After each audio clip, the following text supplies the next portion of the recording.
नमस्कार दोस्तों, lead India law associates यानी लीला के इस वीडियो में आपका बहुत बहुत स्वागत है। हनीमून एक ऐसा विषय है जिसमें हर कोई जिसकी भी शादी होती है वो हनीमून मनाना चाहते हैं और शानदार से शानदार तरीके से मनाना चाहते हैं। इसके लिए कई सारे वेबसाइट्स हैं जो कि अलग अलग पैकेजेस मुहैया कराते हैं, लेकिन कई बार हनीमून जो है बहुत खराब हो जाता है क्योंकि जो पैकेज प्रॉमिस किया जाता है वो मिलता नहीं है।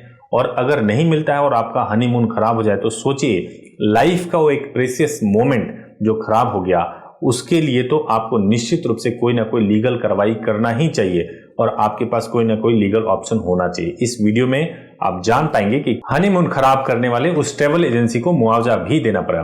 तो आइए पूरा प्रोसेस देखते हैं। उपभोक्ता विवाद निवारण आयोग ने एक अहम फैसला सुनाया है।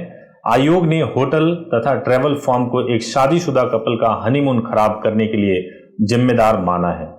दो नए नवेले शादीशुदा जोड़ों ने अपने हनीमून के लिए पहले कई जगह तलाशी और अंत में नजर जाकर टिकी मनाली पर। इसके बाद दोनों जोड़ों ने एक ट्रैवल फर्म के जरिए होटल की बुकिंग करवाई और पहुंच गए मनाली। लेकिन इसके बाद जब वह मनाली के बुक किए गए होटल में पहुंचे तो हैरान रह गए क्योंकि जो तस्वीरें होटल की भेजी गई थी वो बिल्कुल अलग थी। इसके बाद कपल ने चंडीगढ़ के उपभोक्ता विवाद निवारण आयोग का दरवाजा खटखटाया और अब आयोग ने अपना फैसला सुनाया है। तो विवाद को जान लेते हैं। कपल ने आरोप लगाते हुए कहा था कि उन्होंने एक ट्रैवल फर्म के जरिए अपना हनीमून पैकेज बुक किया था, लेकिन इसके बाद जब वह होटल पहुंचे तो वो नहीं मिला जो पैकेज उनसे देने का वादा किया गया था, जबकि उन्होंने बुकिंग के समय ही अग्रिम धनराशि के रूप में 10,302 रुपये का भुगतान कर दिया था।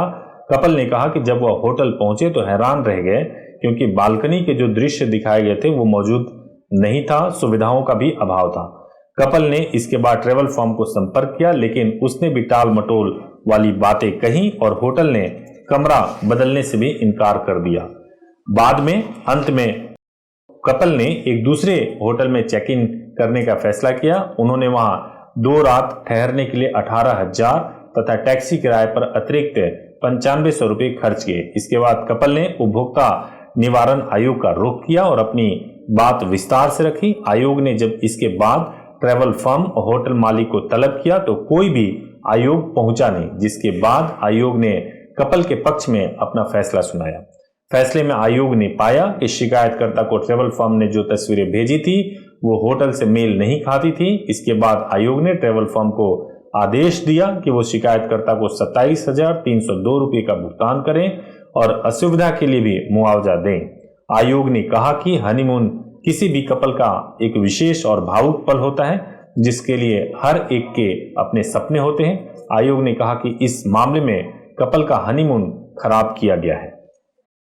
तो दोस्तों, आपको यह पता चला कि यदि आपने कोई हनीमून पैकेज बुक कराया है तो आपके पास यह अधिकार है कि पहले तो आप कहीं और किसी और होटल में चेक इन कर लें और उस समय को बीतने दें। जब वापस आए आपके पास यह अधिकार है कि कंज्यूमर कोर्ट में जाकर के आप डेफिनेटली कंप्लेन करें, जिससे कि आपको निश्चित रूप से वहां से न्याय मिलेगा। इससे संबंधित अगर कोई प्रश्न हो तो अवश्य पूछें, आपको पूरी जानकारी दी जाएगी। Thank you so much for watching this video.